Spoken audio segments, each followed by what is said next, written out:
ప్రయత్నించాలో అందులో రాసిన పత్రిక 13వ అధ్యాయం 4-5 అందరూ కలుసుకోవాలి. బలహీనతను బట్టి ఆయన శిలువ వేయబడిన కానీ దేవుని శక్తిని బట్టి జీవిస్తున్నాడు. మేము ఆయన ఎదుటి బలహీనమైన కానీ దేవుని శక్తిని బట్టి ఆయనతో కూడా జీవిస్తున్నాము. నేను విశ్వాసం గలవారై ఉన్నాను. మిమ్మల్ని మీరే శోధించుకొని చూసుకున్నది, మిమ్మల్ని మీరే పరీక్షించుకున్నది. మీరు కష్టలు కాని ఎడల యేసు క్రీస్తు మీలో ఉన్నారని మిమ్మల్ని గురించి మీరే ఎదుగురా. ఇంకో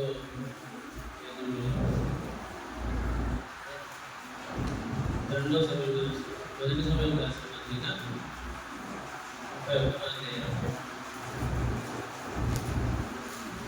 మొదటి సమయంలో 31వ అధ్యాయం 2వ వచనం. మొదటి సమయంలో 31 కలుస్తుంది. సౌలును అతని కుమారులను తరగచ్చు, యోనాతానును వినాదానును మెల్కీషువను సౌలు యొక్క కుమారులను హతము చేసి మొదటి దినవృత్తాంతము ఫస్ట్ క్రానికల్ 10వ అధ్యాయము 11వ వచనం.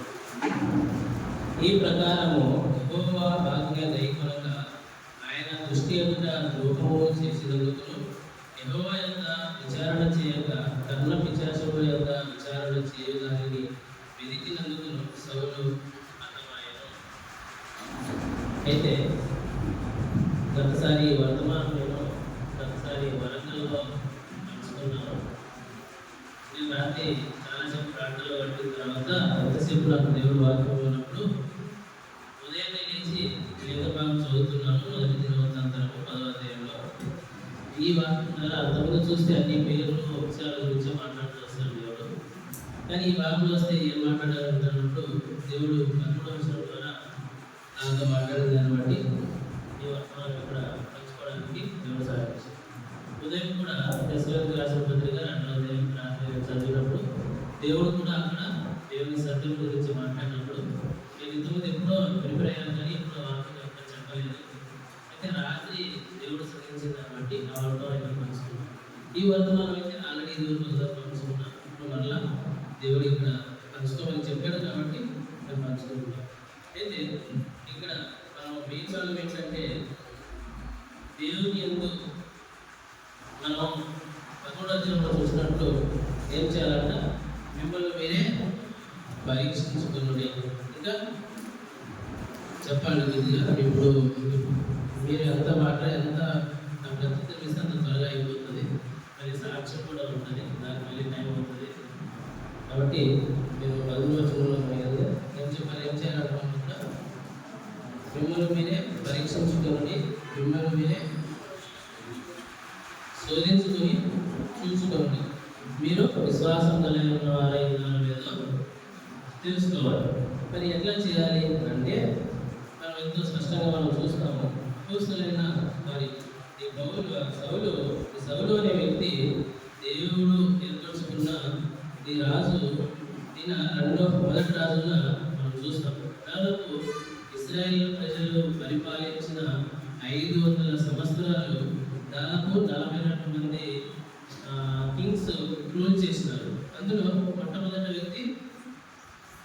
వ్యక్తి సౌలు. ఈ సౌలు అనే వ్యక్తి దేవుడు ఏర్పరచుకున్నవాడు. ఎందుకంటే ఆయనకి ఉద్దేశమైనది కాబట్టి ఉద్దేశమైనది. అయితే దాదాపు 30 years ఏజ్ ఉన్నప్పుడు ఈయన రాజుగా అభిషేకించబడ్డాడు సమూయేలు చేత. అయితే సమూయేలు ఇది ఎప్పుడంటే రాజులు ఉన్న ఆరంభమైన కాలం నుంచి అంతకుముందు న్యాయాధిపతుల కాలం దాదాపు 15 మంది న్యాయాధిపతులు ఉన్న కాలంలో ఈయన రాజుగా చేయబడ్డాడు. దాదాపు 500 సంవత్సరాలు అంటే 1052 నుంచి 586 BC బిఫోర్ క్రైస్ట్ ఈ పరిపాలన అంతా జరిగింది. ఓకే, ఈ పరిపాలన జరిగినప్పుడు అయితే ఈ రాజు కోరుకున్న వ్యక్తి, దేవుడు కోరుకున్న వ్యక్తి అయినప్పటికీ ఎంత అవిధేయుడుగా ఎందుకు మారాడు. అయితే ఒక్కసారి ఈ అధ్యాయం చదివినప్పుడు కానీ గ్రహించినప్పుడు కానీ ఒక్కటి దేవునికి ఇష్టమైన కార్యం ఒక్కటి చేయలేదు ఈ రాజు. ఎంత భయంకరమైనటువంటి మరి కార్యములతో కోరుకున్నాడో మనం చూస్తున్నాం ఇక్కడ 31వ అధ్యాయంలో. తను తప్పు చేసిన దాన్ని బట్టి కుటుంబానికి మొత్తము మరణాన్ని తీసుకొచ్చినాడు, తన కుమారులందరికీ మరణాన్ని తీసుకొచ్చినాడు. ఇంకా మనం లోతుగా ధ్యానించడానికి వెళ్ళినట్టు చూస్తే 2 సమూయేలు 21వ అధ్యాయం 1వ వచనం చదవనమ్మా. తొందరగా చదివితే తొందరగా మనము సాక్ష్యం వెళ్దాము దైవవంతులుగా. 2 సమూయేలు 21:1. దావీదు కాలంలో దావీదు కాలంలో 3 సంవత్సరములు విడువకుండా కరువు కలిగిన కింద చివరి వచ్చిన చదవాలి, చివరి ఏం చదవాలి కింద చివరి అతని ఇంటి వారిని బట్టి శిక్షగా ఈ కరువు. ఈ కరువు ఎందుకు వచ్చిందంట? మొట్టమొదటిగా చూస్తే అతని కరువు కలిగింది. ఎవరిని బట్టి? సౌలుని బట్టి కరువు కలిగింది మొట్టమొదట. ఈ రాష్ట్రంలో అయితే రాసుకోండి, వాళ్ళ డౌట్ వచ్చినట్టు అడగండి. ఇది చాలా లోతుగా ధ్యానించిన సబ్జెక్టు. మనం కూడా చాలా గ్రహించాలి, అర్థం చేసుకోవాలి. మనం రక్షించబడ్డామంటే మనం ఏం చేయాలి? దేవునికి సాక్షిగా ఉండాలి. ఏదో మందిరానికి వస్తున్నాం వెళ్తున్నామంటే కాదు, కానీ మనం ఏం చేయాలి? మనము సాక్షిగా ఉండాలి. ఎవరికి? మొట్టమొదట దయచేసి తీయండి అపోస్తలుల కార్యము 1వ అధ్యాయము 8వ వచనం చదవమ్మా. అయినను పరిశుద్ధాత్మ మీ మీదకి వచ్చినప్పుడు మీరు శక్తి నొందెదరు కనుక మీరు యెరూషలేములోను యూదయ సమరయ దేశంలోను భూదిగంతముల వరకు చెప్పండి. ఎక్కడెక్కడ ఉండాలి సాక్షులుగా? దాదాపు 4 చెప్పినారు కదా. ఫస్ట్ యెరూషలేము అంటే ఎక్కడ? యెరూషలేము అంట ఎక్కడ? యెరూషలేము అంటే యెరూషలేము అంటే దేవుని పట్టడమా? యెరూషలేము అంటే మన ఇల్లు, మన భార్య కానీ భర్త కానీ మన పిల్లలు కానీ మన కుటుంబానికి మనం సాక్షిగా ఉండాలి. అది యెరూషలేము. ఎవరమ్మా? యెరూషలేము అంటే మొదట చాలా మంది భారతలు రక్షించబడి భార్యలు రక్షించబడుతున్నారు. కుటుంబంలో ఎవరో పిల్లలు కానీ తల్లిదండ్రులు కానీ ఏ విధంగా రక్షణ లేకుండా ఉంటాం. ఈ సందర్భంలో మరి ఎలా ఉండాలి? దేవుడు ఎందుకు ఒకరిని ఏర్పరుచుకుంటాడు? ఎప్పుడు అర్థం చేసుకున్నారా? మా ఇంట్లో కూడా మొట్టమొదటిని అడవి కాటువంటి స్వభావం కలిగిన వాడిని నేనే. అంటే నిజంగా మంచిగా చెప్పాలంటే రాళ్ళతో కొట్టి చంపినా కూడా అయ్యో పాపమని చెప్పరు. అటువంటి దేవుని నానా విధంగా శోధించినాడు. మరి చూద్దాం. అయితే మరి ఇంత భయంకరమైన పరిస్థితిలో ఈ పరిస్థితి సౌలుకి ఎందుకు వచ్చింది? కారణం అని అంటే ఆయన సాక్షిగా దేవుని ప్రజలకు ఉండలేదు, దేవునికి ఉండలేదు, తన కుటుంబానికి ఉండలేదు, సమాజానికి ఉండలేదు. Is a actor of king. చాలా మంది వేద కింగ్లు చూసినా కూడా కనీసం తన కుటుంబానికైనా ఆశీర్వాదకరంగా లేకపోయినా వేరే రకాలుగా కొద్దిగా దేవునికి కార్యాలు చేస్తారు. యెరొబోము గారి మిగతా రాజు గారి. అయితే ఈ రాజు మాత్రము ఏ రకంగా చూసినా is a failure person in all the area. So మనం కూడా ఈరోజు ఆలోచిస్తాము, మనం మనల్ని దేవుడు ఏర్పరచుకున్న ఆరాధనలు చూసినట్టుగా అంత భయంకరమైన పరిస్థితి నుండి జీవకలిగిన దేవుని రక్షణ పొందడానికి దేవుడు మనకు సహాయం చేస్తున్నాడు. Are we really pleasing God?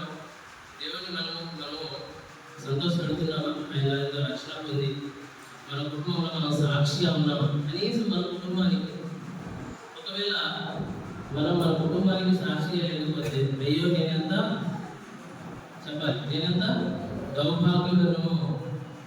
పౌలు ఒకసారి తన స్థితిని తను ఎదిగినప్పుడు, దేవుడు లేకుండా తన పాపం తను తెలిసినప్పుడు ఈ మాట అంటాడు, అయ్యో నేనంత దౌర్భాగ్యుడు. ఒకవేళ మనం కూడా దేవుని ఎందు రక్షణ పొంది ఏ ఉద్దేశంతో అయితే దేవుడు మనల్ని రక్షించినాడో ఆ ఉద్దేశంతో మనం జీవిస్తున్నట్టయితే అయ్యో నేనంత దౌర్భాగ్యులు. అట్టివారు పుట్టి ఉండకుంటే మేలేమో సౌలుని బట్టి చూస్తే.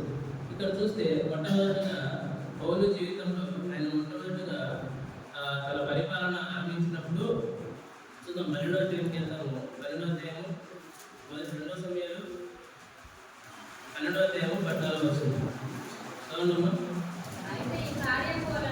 అయితే ఈ కార్యం వలన యెహోవాను దూషించుటకు ఆయన శత్రువులకు నీవు గొప్ప హేతు కలుగజేసితివి గనుక నీకు పుట్టిన బిడ్డ నిశ్చయంగా చచ్చునని దావీదుతో చెప్పి తన ఇంటికి వెళ్ళెను.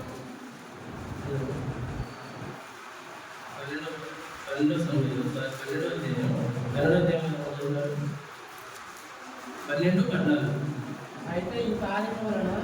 అయితే ఈ కార్యం వలన యెహోవాను దూషించుటకు ఆయన శత్రువులను నువ్వు గొప్ప హేతువు కలుగజేసినవి కనుక నీకు పుట్టిన బిడ్డ నిశ్చయంగా చచ్చునని దావీదుతో చెప్పి తన ఇంటికి వెళ్ళాడు. లేదండి, ఆయన మొదటి సమయంలో 12వ అధ్యాయంలో మీరు యెహోవా యందు భయభక్తులు కలిగి ఆయన మాటలను విని ఆయనను సేవించి ఆయన ఆజ్ఞను భంగం చేయక మీరు మిమ్మల్ని ఏడు రాజును మీ దేవుడైన యెహోవాను అనుసరించిన యెడల మీకు క్షేమం కలిగిను.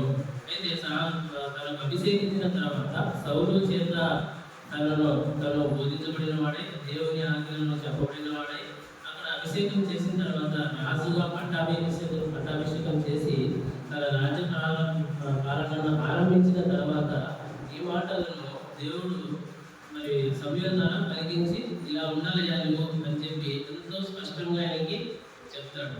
అయితే ఇక్కడ చూసిన తర్వాత 15వ అధ్యాయంలో మొట్టమొదటి దేవుని పరీక్ష ఆయనకి 15వ అధ్యాయం 1 నుంచి 13 మనం చూస్తే 15వ అధ్యాయము ఇదే మొదటిది 15వ అధ్యాయం యెహోవా ఇశ్రాయేలీయులను తన జనుల మీద నిన్ను రాజుగా అభిషేకించుటకైనట్టు పంపెను. యెహోవా మాట వినుము. సైన్యములకు అధిపతి యెహోవా సెలవిచ్చినదేమనగా అమాలేకీయులు ఇశ్రాయేలీయులకు చేసినది నాకు జ్ఞాపకమే.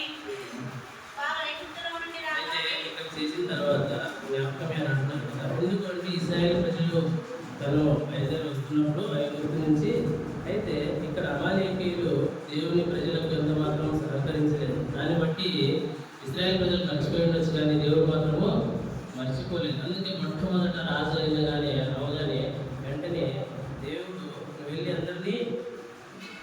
అందరినీ చంపేయమంటాడు. అంతే.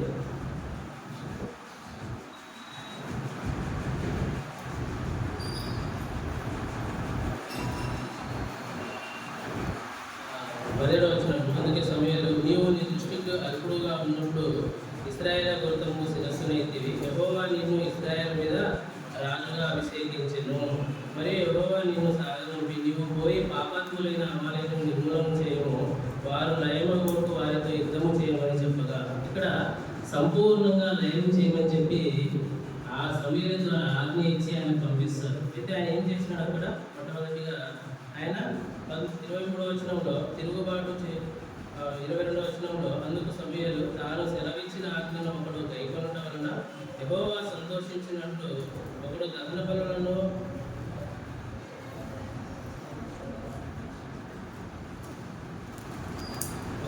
బలులను అర్పించడం వలన ఆయన సంతోషించిన ఆలోచించును. బలులు అర్పించుట కంటే ఆజ్ఞలు గైకొనుటయు, పొట్టేళ్లకు అర్పించుట కంటే మాట వినుటయు శ్రేష్టము. కింద చూసినట్లయితే తిరుగుబాటు చేయుట, సోదె చెప్పుట నేను పాపముతో సమానము, మూర్ఖతను అగుపరుచుట, మాయా విగ్రహము గృహదేవతను పూజించుట సమానము. యెహోవా ఆజ్ఞను నువ్వు విసర్జించింది కనుక నువ్వు రాజుగా ఉండకుండా ఆయన నిన్ను విసర్జించినగా. అందుకే దేవుడు ఇక్కడ ఈ వచ్చిన ఇదే అధ్యాయం చివరిలో చెప్తాడు. అక్కడ ఇప్పుడు దేవుడు నిన్ను రాజుగా నేను ఏం చేసినాడు? దేవుడు పశ్చాత్తాపడ్డాడు. ఇక్కడ అనదర్ పేరు ఆయనకి దేవుని మాట వినమని చెప్పినప్పుడు, దేవుని చెప్పిన ప్రకారంగా ఆయన ఇష్టంగా జరిగించమని చెప్పినప్పుడు ఆయన రెండోదిగా తప్పిపోయిన వాడిగా ఉన్నాడు. ఈ విధంగా ఇంకోటి 13వ అధ్యాయంలో మనం చూస్తే, ఇంకొకసారి 2 అయిపోయినాయి. 13వ అధ్యాయంలో చూస్తే చాలా మంది కనుక తొలగలుగుతున్నాం. 13వ అధ్యాయంలో చూస్తే 13వ అధ్యాయం 6 నుంచి 14 చూస్తే ఇప్పుడు ఇక్కడ ఇశ్రాయేలు దిగుబడుచు తాము ఇరుకులో ఉన్నట్టయితే ఇక్కడ చెప్తాను జరిగిందో వాళ్ళు ఫిలిస్తీయులకు యుద్ధము చేయాలని చూసినప్పుడు అయితే వాళ్ళకి ఎంత మాత్రము ధైర్యం సరిపోలేదు. ధైర్యం సరిపోయినప్పుడు ఏం చేయాలో వాళ్ళు పాల్పడిస్తున్నప్పుడు ఆయన సమూయేలు వచ్చే వరకు ఆగాల్సిన అవసరం ఉంది.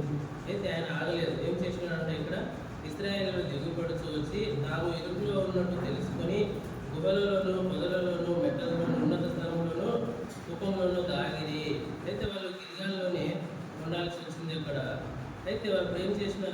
సమయంలో వచ్చి అది ప్రార్థన చేసి ఏం చేయాలో అని చెప్పి అది యుద్ధం స్టార్ట్ చేయాల్సిన అవసరం ఉంది. అయితే అప్పటికి ఎన్ని రోజులు అయిందంట, 8వ వచనం. సమయంలో చెప్పినట్టు అతడు 7 దినములు ఆగి సమయంలో గిల్గాలకు రాకపోవటయో జనులు తన ఎదురుని చెదురుకోవటయో చూసి ఆయన చూసినాడు. ఆగా ఎంతవరకు ఆయనకి ఓపిక రాలేదు.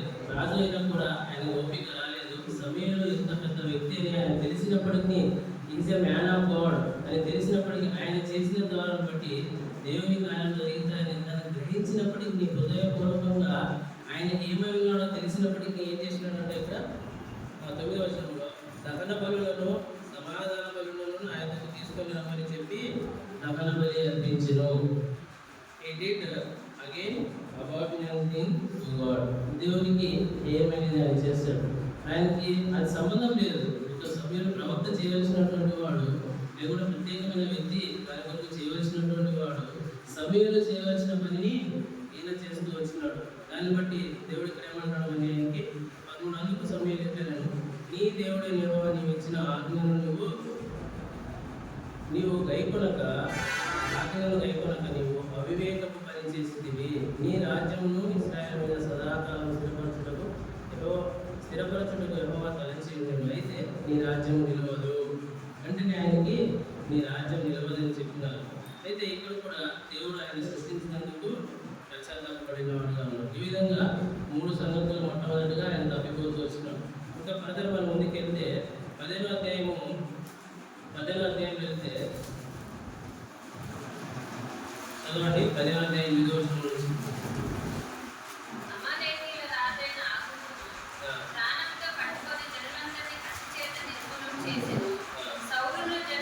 ఇక్కడ మరలా ఇక్కడ ఇంకొకటి, ఆయన వెళ్ళి అక్కడ అందరినీ దూరం చేయమంటే ఆయన ఏకంగా రాజుని ఉంచుకున్నాడు. ఎవరిని హతం చేయాలో, ఎవరి ద్వారా ఈ భయంకరమైన పరిస్థితులు అక్కడ సంభవిస్తూ దేవుని ప్రజలకు వ్యతిరేకంగా కార్యాలు వస్తున్నాయో ఆయన అక్కడ చేయవలసినది చేయకుండా ఆయన కొరకు ఆ రాజుని మరి ఉంచుకున్నారంట. ఎందుకు ఉంచుకున్నాడో నాకైతే తెలియదు. మరి ఇంత భయంకరమైన విధానంలో ఆయన ఇక్కడ కూడా మాట వినకుండా ద్రోహమైన కార్యం చేసినాడు. అంతమాత్రమే కదా, ఇంకా చూస్తాం కొన్ని మంచి వాటిని కూడా ఆయన ఉంచుకున్న దాన్ని బట్టి మరలా ఇక్కడ దేవుని కోపము భయంకరంగా ఆయన మీద కలిగింది. మళ్ళీ ఇంకోటి చూద్దాము. ఇదే 10వ అధ్యాయంలో రెండోసారి అక్కడ అంటాడు, యెహోవా తను రాజుగా నియమించినందుకు పశ్చాత్తాపపడేలా ఉంది. 10వ అధ్యాయం 19వ వచనంలో అందుచేత నీవు ఎందుచేత యెహోవా మాట వినక దోపుడు మీద ఎగబడి ఆయన దృష్టికి కీడు చేసేవారిను. సో ఆయన దోపుడు దేవునికి మాటకు విధేయత చూపకుండా ఆయన పోయింది ఎక్కడ పోయి, కానీ ఆయన చేసింది ఏంటక్కడ దోపుడు మీద ఆయన మనసు వచ్చింది. మీరు దేవుడి మాట అంగీకరణ ఒక రైత ఆయన ఉంచక ఒక దేవుడు దోపుడు సొమ్ము మీద తన మనసును ఉంచిన వాడిగా ఉన్నాడు. దాన్ని బట్టి దేవుడికి ఎక్కడ విరోధంగా ఆయన వెళ్ళినవాడిగా ఉన్నాడు. అదే 10వ అధ్యాయంలో ఇది 22వ వచనంలో చూస్తే ఆయన ఏమంటాడు అక్కడ, తాను పుట్టేళ్ళు అర్పించుకున్నందుకు సమయంలో సెలవిచ్చిన ఆజ్ఞను ఒకడు గైకొనడం వలన యెహోవా సంతోషించుగా, ఒకడు దహన బలులను అర్పించడం వలన ఆయన సంతోషించుగా ఆలోచించును. సో దేవుడు అక్కడ ఎంతో స్పష్టంగా చెప్తున్నాడు. ఆయన దేనికి సంతోషిస్తాడో దహన బలులన, దేవుడు నువ్వు అర్పించే అర్పణ వలన కాదు. దేవుడు కేవలం ఆయన ఆజ్ఞను విధేయత చూపాలని, ఆయన చెప్పిన మాటల్లో వినాలని, వీటిని మాత్రమే యెహోవా సంతోషిస్తాడు కానీ ఇంక వేరే విధంగా కాదు. అందుకే దేవుడు నిన్ను రాజుగా ఉండకుండా ఏం చేస్తున్నాడు, ఆయన డిసోబిడియన్స్ చూపిన దాన్ని బట్టి విసర్జించబడ్డాడు. సో మన జీవితంలో మనం కూడా రక్షించబడిన నుండి ఎన్ని సంగతులు గ్రహింపు ఉన్నప్పటికీ దాన్ని ఇగ్నోరెంట్ చేస్తూ దేవుని మనస్సాక్షికి ఎన్నిసార్లు చూస్తూ వస్తున్నాం. అందుకే మన 13వ అధ్యాయంలో చూసిన మిమ్మల్ని మీరే ఎవరు తీర్పు తీసుకోవాలంటే మిమ్మల్ని మీరే పరిశోధించి చూచుకోండి, మిమ్మల్ని మీరే విశ్వాసం గలవారై ఉన్నారో లేదో చెప్పాలి, పరీక్షించుకోవాలి. ఈ పరీక్షలో మనల్ని మనమే పరీక్షించుకోవాలి. ఇప్పుడు మన ఇంట్లో, మన సంఘంలో, మనం సమాజంలో ఏ విధంగా ఉన్నాం? దేవునికి నిజంగా ఆయన చెప్పిన మాటలలో మనం విధేయత చూపుతున్నామా? సేవకుల పట్ల కానివ్వండి, సమాజంలో కానివ్వండి, ఇంట్లో మన మాట విషయంలో కానివ్వండి, ఏ విధంగా మనం విధేయత చూపిస్తున్నాం? వీటన్నిటి విధేయత చూపడం వలన మనం కేవలం మన ఇంట్లో వారికి మనం విధేయత చూపడం కాదు, కానీ మొట్టమొదటి మనం ఎవరికి విధేయత చూపుతున్నాం? దేవునికే, దేవుని ఆజ్ఞలకే. మరి ఈ విధంగా విధేయత చూపులందు వలనే మనకు ఆశీర్వాదం కానీ ఇంకోటి కాదు. లేకపోతే మనం ఏ విధంగా సాక్షులుగా ఉంటాము? అందుకే యెరూషలేములో సాక్షులుగా ఉండాలంటే దానికోసం. తర్వాత యూదయ అంటే సంఘంలో సాక్షిగా ఉండాలి. తర్వాత సమరయ అంటే బయట సమాజంలో, తర్వాత ఊది గంతువుల వరకు ఈ విధంగా సాక్షులుగా ఉండాలనే దేనికోసం. అందుకే మిమ్మల్ని మీరు పరీక్షించుకోండి. ఈ సంగతులు ఎందు పౌలు ఏ విధంగా దేవుని ఆజ్ఞను విధేయత చూపక అన్ని విషయాలలో ఆయన తప్పుకుంటూ వస్తున్నాడో మనం చూస్తూ వచ్చినాం. 13వ అధ్యాయంలో ఇంకొకసారి మనం చూస్తే అక్కడ ఏం చేసినాడు ఆయన? ఈయన కేవలం మరి దాదాపు 11వ వచనం 45వ వచనం కూడా చూస్తే ఈయన ఏకంగా తన కొడుకే చంపడానికి ప్రయత్నం చేసినాడు. అలా చూద్దాం అక్కడ 45. అయితే జనుల సౌలుతో ఇశ్రాయేలుకు ఇంత గొప్ప రక్షణ కలుగజేసిన యోనాతానును మరణమవునా? అది అన్నటికీ కూడదు. దేవుని సహాయం చేత ఈ దినములో యోనాతాను మరణను జయము నొందినను. యెహోవా జీవంతోడు అని తన వెంట్రుకలో ఒకటి నీలరాజని చెప్పి యోనాతాను మరణం కాకుండా జనులను అతను రక్షించిరి. చూసినా ఇక్కడ మరలా కేవలం తన కుమారుని మరణానికి కూడా వెనకాలేదు. ఇప్పుడు నిజంగా ఆయన రాజు అని చెప్తావా? ఒక ఊరుడని చెప్తావా? లేకపోతే ఒక పనికిమాలిన మరణం అని చెప్పగలవా? కాబట్టి మన జీవితంలో మనం ఏ విధంగా ఇక్కడ ప్రశ్నలం కాకుండా మనం కూడా మన జీవితంలో లేదా మన ఆత్మీయ జీవితంలో లేదా మన కుటుంబంలో మనము పరీక్షించుకొని ఆత్మీయ మరణాన్ని మనం తెచ్చేవారిగా ఉన్నామా? మన సంఘానికి లేదా మన సమాజానికి, సొంత కుటుంబానికి మనం సాక్షులుగా ఉన్నామా? మిమ్మల్ని మీరే చెప్పాలి. మిమ్మల్ని మీరే పరీక్షించుకుని, మిమ్మల్ని మీరే శోధించుకొని చూసుకోవాలి. మనం చూడాలి ఏ విధంగా ఈ పౌలు ఇన్నిసార్లు రాజుగా ఉండి ఇన్నిసార్లు తప్పిదం చేసినప్పటికీ ఏసారి కూడా తను తాను పరీక్షించుకోలేదు, ఆయన గ్రహించలేదు. ఒకసారి పౌలు సమయంలో వచ్చి చెప్పిన తర్వాత కూడా ఆయన ఎంత మాత్రం గ్రహించలేదు. అంత స్పష్టంగా చెప్తున్నాడు. 10వ అధ్యాయంలో చూసినట్టయితే ఎన్ని కారణాలు దేవుడు హెచ్చరిస్తూ వచ్చినాడు. ఆయనకి చాలా గట్టిగా హెచ్చరిస్తూ వచ్చినాడు. ఆయన ఎంత మాత్రము లోబడిన వాడు కాదు, తను ఎంత మాత్రం విజయం చూపిన వాడు కాదు. తన కార్యములను తను చేయిస్తూనే వచ్చినాడు. ఇంకో సంగతి మనం చూస్తే ఇంకా 17వ అధ్యాయం మనం వెళ్తే 17వ అధ్యాయం మనందరికీ బాగా తెలుసు. ఇక్కడేముంది? ఇది భయంకరమైనటువంటి కేవలం సమాజానికి ఒక దేవుని మహిమకు కారణమయ్యే సంగతి. ఇక్కడ కూడా ఆయన చేయడంలో తప్పిపోయాడు. కేవలము కనీసం ధైర్యం కూడా ఎంత మాత్రమో చాలక ఆయన గుండెలు పగిలిపోయిన వాడుగా ఉన్నాడు. ఒక రాజై ఉండి దేవుని ప్రజల ఎదుట ధైర్యం కలిగి నడిపించే నాయకుడే ఉండాల్సిన సమయంలో ఆయన భయపడి అనేకులను భయపెట్టాడు, సంఘాన్ని భయపెట్టాడు, తన సమాజాన్ని భయపెట్టాడు. మరి ఎటువంటి రాజు అయినా మరి ఎందుకు ఇంత అటపేలుగా ఉన్నారు అంటే ఇక్కడ చూద్దాము. 10వ అధ్యాయంలో 22 నుంచి మనం చదవడానికి ప్రయత్నం చేద్దాం. దావీదు తాను తెచ్చిన వస్తువులను సామాగ్రిని కనిపెట్టువారి అవసరం చేసి పరిగెత్తుకుని పోయి సైన్యంలో చూసి కుశల ప్రశ్నలు తన సహోదరులను అడిగారు.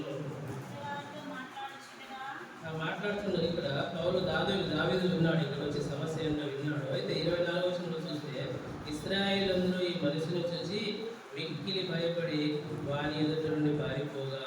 ఈ 10వ అధ్యాయంలో మొదటి నుండి మనం చూస్తే గొల్యాతుడైన వ్యక్తిని చూసి, ఒక శరీరాన్ని చూసి, ఒక మనిషిని చూసి దేవుని బలము ఎంత మాత్రం ఎరగక తాను దేవుడై ఏమున్నాడో తను గ్రహించక ఎంతగానో భయపడిపోయాడు.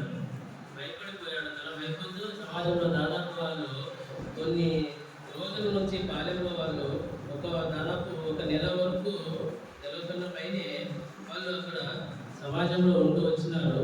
వాళ్ళు భయపడతానే ఉన్నారు కానీ ఎంత మాత్రం ఈయన తనకి ధైర్యం చెప్పి లేదా ముందుకెళ్ళడానికి ఆయన ఆస్కారం లేని పరిస్థితిలో ఉన్నాడు. ఆ సమయంలో ఎవరిని ఎంక్వైరీ కూడా చేయలేదు, ప్రార్థన కూడా చేయలేదు, దేవుని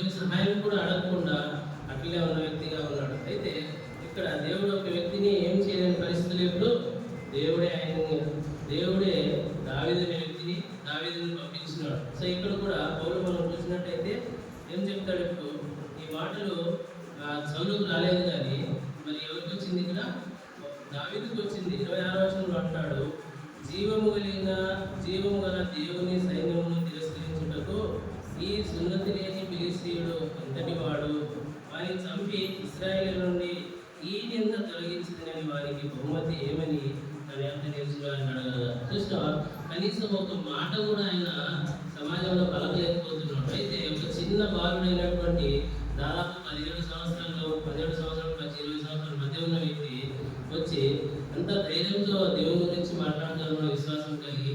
సో తన జీవితంలో ఏం లేదు, నిజమైనటువంటి దేవుని రక్షణ ఆయన జీవితంలో లేదు, నిజమైనటువంటి దేవుని అవగాహన ఆయన జీవితంలో లేదు. అందుకే మనం 13వ వచనంలో చూసినట్టయితే 13వ చదవండి. మిమ్మల్ని మీరే విశ్వాసం గలవారై ఉన్నారో లేదో చూచుకొనండి, శోధించుకొని చూచుకొనండి, మిమ్మల్ని మీరే పరీక్షించుకొనండి, మీరు భ్రష్టులు కాని అలా కాకుండా ఏం చేయాలి, ఇవన్నీ పరీక్షించుకోవాల్సిన అవసరం మనకు ఎంతో ఉంది. ఇది 1 by 1 సౌలు ఇన్ని రకాల పరిస్థితులు తన జీవితంలో తన సంఘంలో ఒక రాజ్యం, అది దేవుని రాజ్యము, ఇన్ని సంగతులు పరిస్థితున్నప్పటికీ ఏనాడు తాను గ్రహించిన వాడుగా కాదు. ఈనాడు మనం కూడా దేవుని వాక్యం వింటున్నాము. నిజంగా are we able to recognise where we stand అనేది మనం గ్రహిస్తున్నామా? ఏ పరిస్థితిలో ఉన్నామో, నా విశ్వాసం ఎంత ఉందో, నేను ఆత్మీయంగా ఎదుగుతున్నానా, లేకుంటే నేను సమాజానికి సంఘానికి ఆశీర్వాదకరంగా ఉన్నానా అనేది మనం పరీక్షించుకోవాల్సిన అవసరం ఎంతో ఉంది. అందుకే వల్ల మన ముందు ఉంచబడి ఉన్నది. ఎందుకంటే దానికి సాదృశ్యమే మనం పరీక్షించుకోవాలి. ఇతరుని పరీక్షించకూడదని ఎన్నోసార్లు మనం చూస్తూ వస్తున్నాం. ఆ విధంగా విశ్వాసం గలవారై ఉన్నారో లేదో పరీక్షించుకోవాలి. మొదట విశ్వాసం ఉండాలి. మనం ఏ విధంగా ఒక విశ్వాసి ఏ విధంగా రక్షించగలిగాడు? 10వ అధ్యాయంలో మన రోమిలకు రాసిన పత్రిక 10వ అధ్యాయం చేసాం. మనం కేవలము వినుట వలన మాత్రమే, దేవుని వాక్యం చదువుట వలన మాత్రమే మనము రక్షణ పొందినాము. మరి ఈ వినుట అప్పుడు రక్షణకు విశ్వాసం కలిగి రక్షణ పొందిన వాళ్ళం ఇప్పుడు విశ్వాసం గలవారై దేవుని చేయగలిగిన సామర్థ్యం కలిగిన వాడి విశ్వాసం కలిగి మనం ఎందుకు ఉండడం లేదు? ఎందుకు పరీక్షించుకోవడం లేదు? ఎందుకు మన అనుదిన జీవితంలో దేవునికి సాక్షిగా మనం ఉండలేకపోతున్నాము? అంటే మన జీవితంలో చాలాసార్లు మన సరైన విధానంలో దేవుని మార్గంలో నడుచుకుంటున్నాము లేదో మనం పరీక్షించుకోవడం లేదు. ఏదో పరీక్షించుకుంటున్నాం కానీ పై సంగతులు, ఆత్మీయమైన సంగతులు మనం పరీక్షించుకోవడం లేదు. సంఘం విషయంలో కానీ, మన కుటుంబంలో మనకు క్షేమంగా ఉన్నామా అనే విషయంలో కానీ నిజముగా మనము పరీక్షించుకోవడం లేదు, శోధించుకోవడం లేదు. విశ్వాసం గలవారై ఉన్నామో లేదో మనల్ని మనమే చూసుకోవడం లేదు. సౌలు కూడా తన జీవితంలో అంత మాత్రమును గ్రహించిన వాడే కాదు. దీని తర్వాత 17వ అధ్యాయం మనం చూసినట్టయితే ఎంత గొప్ప విజయాన్ని దావీదు సౌలుకు తీసుకొచ్చి ఇచ్చినాడు. అక్కడ మనం చూస్తాం, అక్కడ ఆయన దాదాపు 10-11 అడుగుల హైట్ కలిగిన వ్యక్తిని కేవలం ఒక చిన్న రాతితో ఆయన కొట్టి చంపినాడు. దేని వల్ల చంపగలిగాడు? ఆయన దేవుని మీద ఉన్న విశ్వాసం. సో మనం కూడా ఈ విధంగా మనలో పాలు పొందకముందు మన జీవితంలో నిజంగా ఆది నుండి మనం దేవుని మీద పొందిన విశ్వాసం మనం ఇప్పటికీ కలిగి ఉంటున్నామా? దేవుని విశ్వాసంలో నీరు గారిపోయామా? మిమ్మల్ని మీరే పరీక్షించుకునండి, మిమ్మల్ని మీరే శోధించుకునండి. ఇక్కడ ఎవరిని పరీక్షించాము, మనల్ని మనమే పరీక్షించుకోవాలి. విశ్వాసం గల మనమే ఉన్నామో లేదు. లేకుంటే ఆనాడు పౌలు ఎంత మాత్రం ఆయన విశ్వసించలేదు, గ్రహించడో లేదు. కనీసం దేవుని ఎందు ఉండాలి, దేవుని ఎందు విచారణ చేయాలని అడగడో లేదు. అందును బట్టి తన జీవితంలో తన కుటుంబంలో ఎంత మరణాన్ని మనం చూస్తాం. సమాజంలో మరణం, కుటుంబంలో మరణం, తన యొక్క రాజ్యంలో మరణం, తన జీవితంలో మరణం, ఎన్ని రకాలుగా చూసినా ఈజ్ ఏ అట్టర్ ఫెయిల్యూర్. అమారీకులకి అట్టగా నువ్వు నాశనం చేయాలంటే ఈయన జీవితాన్ని ఈయన నాశనం చేసుకున్నాడు. సో ఈ దినం మనకు ప్రశ్నిస్తున్నాడు దేవుడిలో, మన జీవితంలో ఆత్మీయ మరణం మన కుటుంబంలో ఉందా? జాగ్రత్త చూసుకోండి. ఒక్కసారి మనం ఆత్మీయ మరణం పొందిన తర్వాత దాన్ని తిరిగి దేవుని ఎదురు తెలుసుకోవాలంటే 51వ అధ్యాయం ద్వారా మనం దావీదు ఏడ్చినట్లు ఏడ్చి మనం తెలుసుకోగలమా? ఆ విశ్వాసాన్ని మనం పొందగలమా? దేవుని ఎదురు మరలా మనం నిలబడగలమా? ఆయన సాక్షిగా ఉండగలమా? ఆరాధనలో మనం చూసినాము ఎంతటి భయంకరమైన పరిస్థితుల్లో నుండి మనం రక్షించినాడో దేవుడు. అంత సాధారణమైన సంగతి కాదు అది. ఒకసారి మీరు గ్రహించండి. నిజంగా ఎవరైతే రక్షణ లేకుండా ఆరాధిస్తే దేవుడు ఆరాధనే స్వీకరించడు. రక్షణ లేకుండా తన జీవితంలో దేవుని పని చేస్తే దేవుడు సంతోషించడు. దేవుని ఇంట్లో పనిచేసిన ఆయన యొక్క ఆశీర్వాదం ఉంటుందనేది కూడా నేను చెప్పలేను. నాకైతే అది లేదు. దేవుని ఆశ్రమం మనకు రాదు. రక్షణ పొందకుండా దేవుని కూడా ఏం పని చేసినా మనకు ఆశీర్వాదం అనేది రావడం చాలా కష్టం. కాబట్టి రక్షణ పొంది మన దేవుని జీవితం దేవుడు మనకు అనుగ్రహించిన ప్రకారంగా రక్షణ పొంది మన విశ్వాస జీవితంలో మనల్ని మనం పరీక్షించుకొని ఆయన పని మనం చేయాల్సిన ఆవశ్యకత ఎంతైనా ఉంది. రక్షణ పొందిన తర్వాతే మనం ఎవరిని గ్రహించగలం, వివేచన కలిగిన. అందుకే సౌలు తన జీవితంలో ఆ రక్షణ లేనివాడుగా ఉంటూ వస్తున్నాడు కానీ, కేవలం పట్టాభిషేకం పొంది వస్తున్నాడు కానీ, దేవుని ఆత్మ తన మీదకి వచ్చినా కానీ ఆ ఆత్మని తనని ఏ విధంగా ఆడుకోవాలో తనను అస్సలు గ్రహించలేదు. అందుకే విశ్వాసం గలవారై ఉన్నారో లేదో మిమ్మల్ని మీరు పరీక్షించుకుని శోధించుకోండి. మరలా ఇక్కడ ఎందుకు చెప్పబడతా ఉందంటే, సౌలు జీవితంలో ఒకసారి చూసినట్టయితే భయంకరమైనటువంటి పరిస్థితులను తన ఇశ్రాయేలును నెట్టిన వాడిగా ఉన్నాడు. మొట్టమొదటి రాజు ఎన్నో హోప్స్ పెట్టి దేవుడు ఆయన రాజుగా చేసినాడు. మరి ఆయనకి ఎంతో దేవునికి మహిమ తీసుకురావాలని ఆయనకు ఎంతో రాజుగా చేసినాడు. అయినా తను ఎంత మాత్రము దేవుని ఆజ్ఞను లక్ష్యం చేసిన వాడు కాదు. సో మన జీవితంలో మనం కూడా దేవుని ఆజ్ఞను లక్ష్యం చేస్తున్నావా? మరి దేవుడు మర్యాదగా కలిగిన ఉద్దేశాన్ని నెరవేరుస్తున్నావా? దేవుడిని సంతోషపెడుతున్నావా? ఇన్ని రకాలుగా మరి దేవుడు పేరు చేస్తూ దేవుని పేరు చేస్తూ వస్తున్నాడు సౌలు. మనం ఏ విధంగా దేవుని మరి మహిమపరుస్తున్నామా? దేవునికి మహిమను తీసుకొచ్చేవారిగా ఉన్నామా? సంఘంలో విశ్వాసంలో లేదా మన సాక్ష్యం పంచుకొని ఒక ఆత్మను నడిపించేవారిగా ఉన్నామా? లేదా సువార్త పనిలో భాగస్తులుగా ఉన్నామా? వేరే వాళ్ళకి రక్షణలో నడిపించేవారిగా ఉన్నామా? సౌలు ఏ ఒక్క విషయంలో ఆయన ఉన్నట్టు మనం గ్రహించలేము. మనం చూస్తాము. అంత మాత్రమే కాదు, ఇంకా చూసినట్టయితే ఇంకా ముందుకెళ్తే సౌలు తన అంత విజయాన్ని ఇచ్చినటువంటి తన అల్లుడైనటువంటి దావీదుని ఏకంగా చంపాలని చూసినాడు.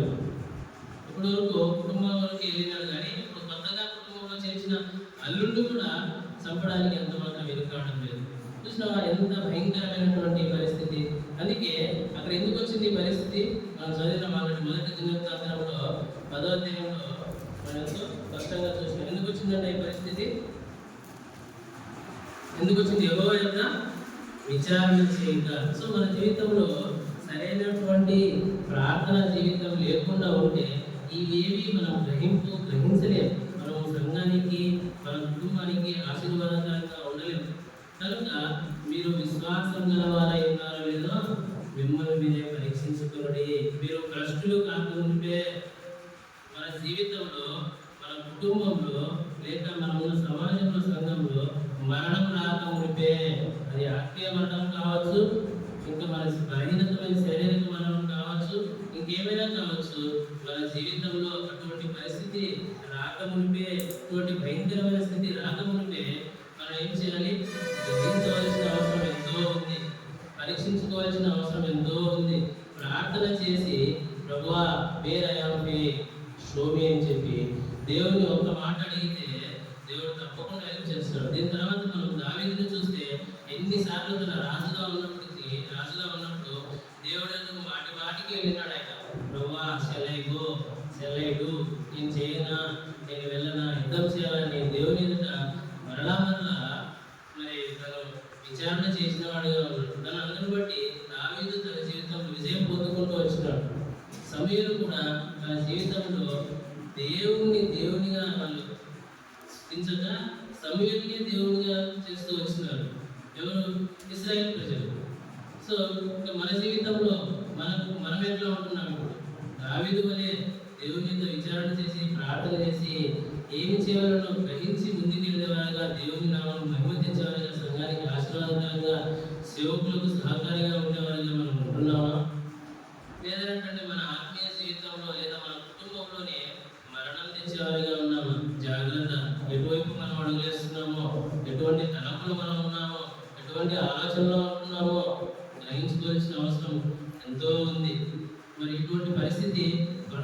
పొరపాటున సంభవించినప్పటికీ శత్రువు అంత ఈజీగా వదలడం.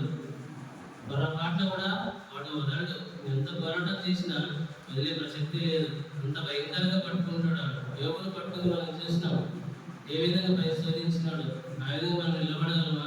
ఆ పరిస్థితి రాకముందే కొద్దిపాటి విశ్వాసంతో ఉన్న జీవితంలో మన జీవితంలో కనీసం 1 గంట అయినా మనం ప్రార్థనలో గడుపుతున్నామా?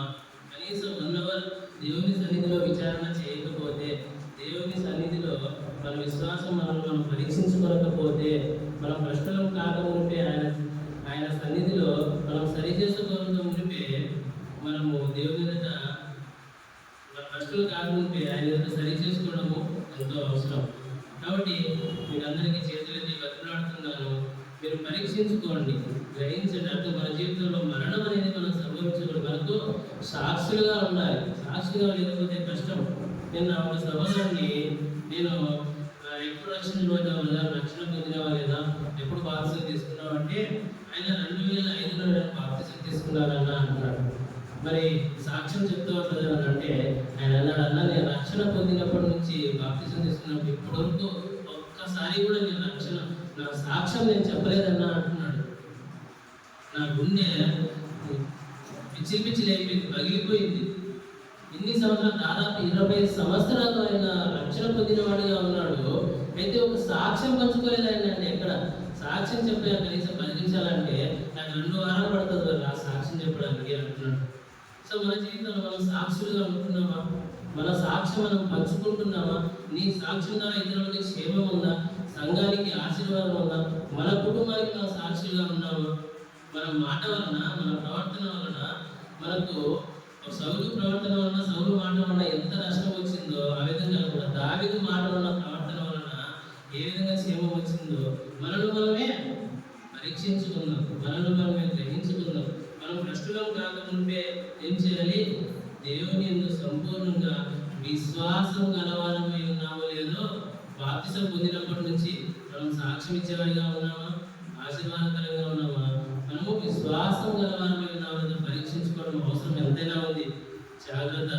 ఎంత భయంకరమైనటువంటి పరిస్థితిలో దేవుడు మనం రక్షించినాడో అది మనం గ్రహించి ఈ మరణం సంభవించకముందే మనం ఉంటే ఎంత బాగుండు.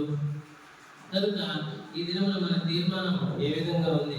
ఏ విధంగా మనం తీర్మానం చేసుకొని పరీక్షించుకొని దేవుని మీద మనం వెళ్ళేవారిగా ఉన్నాం, తిరుగు కట్టబడే వారిగా ఉన్నాం. మన జీవితంలో మరణం సంభవించక ముందే ఎటువంటి మరణమైనా కావచ్చు. జాగ్రత్త. ఎక్కువ అడుగులు వేస్తున్నాం, మరణం వైపు అడుగులు వేస్తున్నామా? ఆయన యొక్క విశ్వాస జీవితంలో ఉన్నామో లేదో, విశ్వాస జీవితంలో ఉండడానికి మనం అడుగులు వేస్తున్నాము.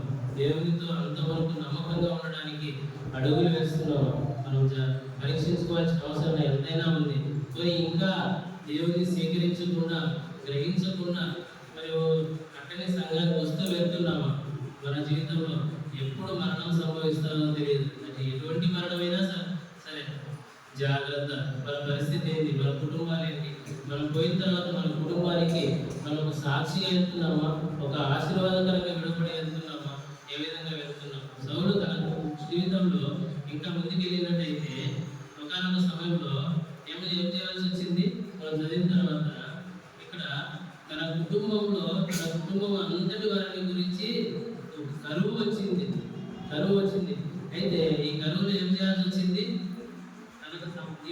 తన కుటుంబానికి కాకుండా తనకు సంబంధించిన వారు, తన బంధువులు, తనకు సహాయం చేసిన వారు, తనకు పరిచయం చేసిన వారు, తన రాజ్యంలో ఉన్న వారిని అందరినీ హతం చేసే వరకు ఆహారం జీవితంలో కూడా తనకి ఏం రాలేదు, వర్షం రాలేదు. ఇక్కడ కూడా కరువు వచ్చింది.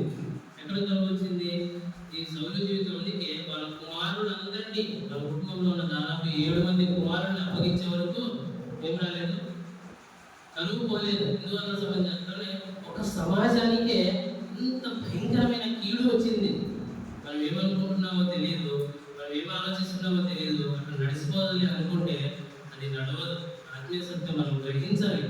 మన జీవితంలో మనకు తెలియకుండానే క్షీణత వచ్చింది. మన బాగా తెలుసు, మన మిత్రమైనటువంటి ఇశ్రాయేల్ ప్రజలు మనకు తెలియకుండానే క్షీణత వచ్చింది. ప్రపంచంలో ఏ రాజు పూజించినటువంటి భోజనం పూజిస్తూ వచ్చినారు, ఎవరో సమృద్ధి పొందాలంటే సమృద్ధి పొందిస్తూ వచ్చినారు. ఎంత అద్భుతములు, ఆశ్చర్యకారంలో చూస్తూ వచ్చినారు. ప్రపంచంలో దేవదూతల కంటే దేవుని మహిమను వారు చూస్తూ వచ్చినారు భూమి మీదనే బతికుండగానే. సో మన జీవితంలో అటువంటి మహిమను మనం చూసేవారిగా ఉంటున్నారు. మన సాక్షి మన జీవితం ద్వారా, విశ్వాస జీవితం ద్వారా, లేకుంటే మరణాన్ని మనం తీసుకొస్తున్నాం ఆ సంఘంలో, కుటుంబంలో ఏ విధంగా సాక్ష్యంగా ఉన్నాం? మనల్ని మనం పరీక్షించుకోవాల్సిన అవసరం ఎంతైనా ఉన్నది. మన సహోదరులకు ఏ విధంగా సాక్షులుగా ఉన్నాం, లేకుంటే మన సంఘానికి ఏ విధంగా సాక్షులుగా ఉన్నాం, సమాజానికి మనం ప్రతిసారి పరీక్షించుకోవాల్సిన అవసరం ఎంతైనా ఉంది. అందుకే ఇక్కడ కొలెస్ట్రాల్ రాష్ట్ర పత్రిక 3వ అధ్యాయం అందుకే చెప్తుంది, ఒకరికొకరు క్షమించుకుని, మనం క్షమించని బట్టి. అందుకే ఇంకా మీరు అనుదినము ఇంకా చనిపోవడం ఉంటుంది, ఒకరి బాధ్యతను భారించడం ఉంటుంది. మన దశలో చూసినా, ఎబిసీలు చూసినా, కొలెస్ట్రాల్ చూసినా అన్ని ఇవే మాటలు, ఇంకేమీ రావు. ఇవి జీవితంలో మన జీవితంలో లేకపోతే మన జీవితంలో మరణం తప్ప విశ్వాస జీవితంలో మన దేవుని పనులు చూడలేము. మనం పరీక్షించుకోలేము. తర్వాత పరీక్షించుకోవాల్సిన అవసరం వచ్చినా కూడా పరీక్షించలేము. అందుకే ఆ సహోదరు సాక్ష్యం పంచుకోబడదంటే నా వల్ల కాదన్నా, నేను చెప్పలేదన్నా అంటున్నాడు. ఎంత భయంకరమైన పరిస్థితి. ఎన్నిసార్లు చెప్పినా నో నో నో అనుకుంటే వచ్చినాడు, కానీ కనీసం సాక్ష్యం ఇవ్వదు. ఎట్లా రక్షించుకున్నావు, వచ్చిన వల్ల చెప్పమని చెప్పలేకపోయాడు. కనుక ఈ దినమున ఫస్ట్ ఆఫ్ ఆల్ మనం రక్షణ పొందినామా? సౌజన్యతను గ్రహించకుండా చనిపోయినాడు. ఆఖరికి ఇంత సమాజ నష్టం తీసుకొచ్చినాడు. మనం నిజంగా రక్షణ పొందినామా? శత్రువు నీకు ఎప్పుడప్పుడు వాగుతూనే ఉంటాడు, వాడు విస్మరిస్తూనే ఉంటాడు, గ్రహిస్తూనే వస్తుంది, వాడు పరీక్షిస్తూనే వస్తాడు. నిజంగా నువ్వు రక్షణ పొందినావా? నువ్వు చచ్చిపోతే దేవుడి దగ్గర వెళ్తావా అని మనల్ని మనమే పరీక్షించుకోవాలి, శోధించుకోవాలి.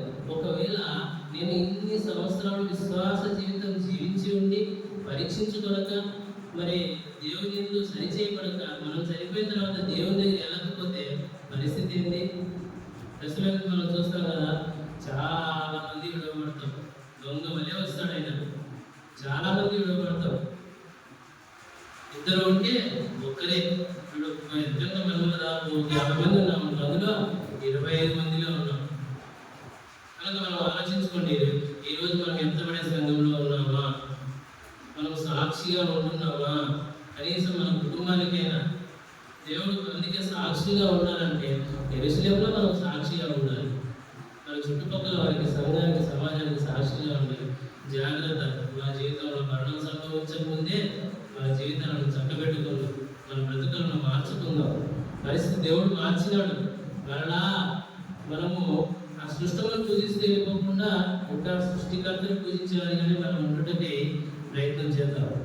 కనుక దేవుడు మనకి ఇటువంటి గ్రహింపును సంపూర్ణంగా లోతుగా అనుగ్రహించి మన జీవితంలో ఆ మరణము రాకమునిపే, భ్రష్ట మనసు రాకమునిపే, దేవుని సంగతి లేదో, ఆత్మీయ సంగతి లేదో, శరీర సంగతి లేవో, లేకపోతే మరణం సంబంధించిన సంగతుల్లో గ్రహించలేని ఆ డిఫరెన్సెస్, ఆ డిస్టింగ్విష్ని మనం క్యాచ్ చేయకపోతే మన విశ్వాసమే కాదు. మన విశ్వాసమే నిజంగా చాలా మటుకు మనం ఏం మాట్లాడాలో, ఏం మాట్లాడకూడదో, ఎన్నో ప్రవర్తించాలో దేవుని సంఘంలో మనకు తెలియదు. మనం గ్రహించాలి, అర్థం చేసుకోవాలి. కనుక మీరందరికీ చేతులెత్తి బతులాడుతూ ఉన్నాను. సంఘము చాలా క్లిష్టమైన పరిస్థితిలో ఉంది. ఎక్కడ చూసినా నిజమైనటువంటి ఆ యొక్క విశ్వాస జీవితంలో సంఘాలు లేవు. కనుక మన సంఘం కూడా అటువంటి పరిస్థితిలో రాకముందే, లేకుంటే ఉండకుండా దేవుని మహిమలో, లేకుంటే ఆయన పరిశుద్ధతలో, లేదా ఆయన సాక్ష్యంలో ఉండగలుగుటకి మనల్ని మనమే పరీక్షించుకుందాం, శోధించుకుందాం. మరణం రాకముందే మన జీవితంలో ఇవన్నీ సరిచేసుకోవడానికి ప్రయత్నం చేద్దాం. కనుక దేవుడు ఈ విధంగా వాళ్ళందరినీ ఆశీర్వదించి అత్యధికమైన విధానంలో ఇటువంటి దీవెనకరమైనటువంటి జీవితాన్ని మన జీవితంలో తీసుకొచ్చేవారిగా మనం ఉండాలి తప్ప దేవునికి ఆయాసకరమైన సౌలు లాంటి జీవితం మనకు ఉండకూడదు.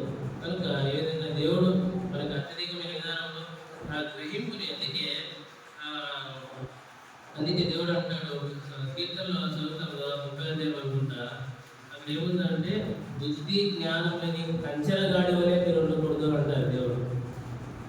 అందుకే బుద్ధి జ్ఞానంలోని కంచెలగాడి. దేవుని కార్యం ఏంటి?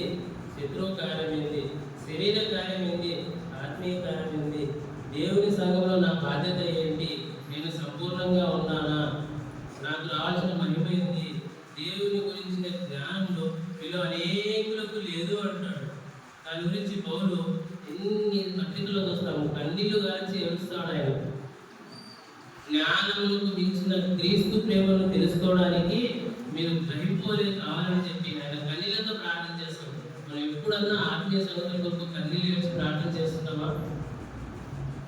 మనం ఒకవేళ నిజంగా ఆ విధంగా చేస్తే సంఘం ఈ విధంగా ఉండదు, ఆరాధన ఈ విధంగా ఉండదు, అది ఒక నూతనమైన విధానంలో ఉంటుంది. అందుకే ఆయన సర్వ సంపూర్ణత, ఆయన సారూప్యతలోనికి, ఆయన మహిమలోకి మనం రావాలి. అప్పుడే ఆ నిజమైనటువంటి ఆ ఉద్యమం మన జీవితంలో ఉంటుంది. సో వీటన్నిటిని గ్రహించడానికి దేవుడు మనకు సామర్థ్యం, జ్ఞానం అనుగ్రహించి సహాయం చేయగలరు.